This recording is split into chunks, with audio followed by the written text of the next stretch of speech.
Hello and welcome to Diaries of a First Year Teacher. I am a lead teacher for students with autism in a preschool, and I wanted to talk a little bit about communication skills with some of my students that many teachers might not have experience with, or even upcoming students that are becoming teachers might not have much experience with. One way most of my students communicate is through an icon book.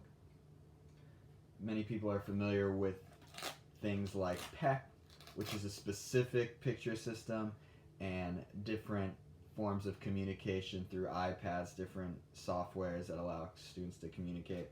And one thing I have been implementing in my classroom is picture book system. It's a classroom-wide thing, and it could be very new if you haven't experienced much of it, maybe just a little bit in your undergrad course.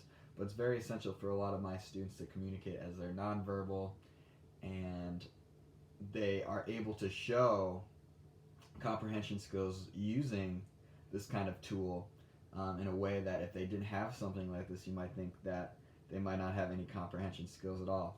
So the way it would work, depending on the level of student, is they would have a certain amount of icons to have presented to them to make a request. Say they are showing in some visual way that they want something, for example, lunch, that they're running to their backpack and they're going for their lunch.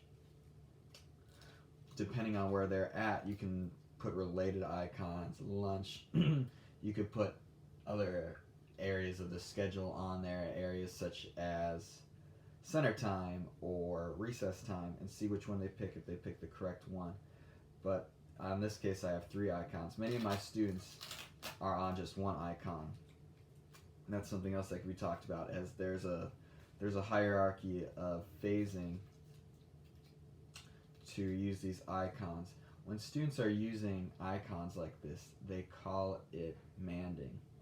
Manding is the term for when students are making a request, and that might be through this kind of picture icon book. So this is something you might not have seen before. There are many options.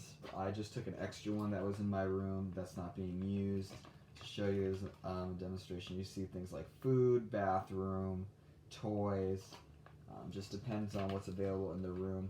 Some students can scroll through here, they can navigate through here pretty independently, while others need a lot of prompting. I'm still doing one over hand just to pick up one icon option, just to show them that this is a means of communication for them, if this is new to them to be in a school where they're communicating like this. And it's very essential in the program that I'm in, because many students, it's their first year in a school, and this is their first time learning to communicate in some kind of way, other than running over to something or dragging a family member over to the item that they want. That this is a more expressive way to communicate without being so obtrusive to the person they're trying to communicate with.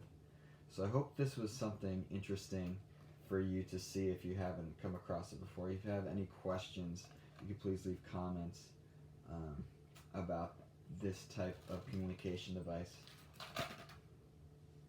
This is Diaries of First Year Teacher.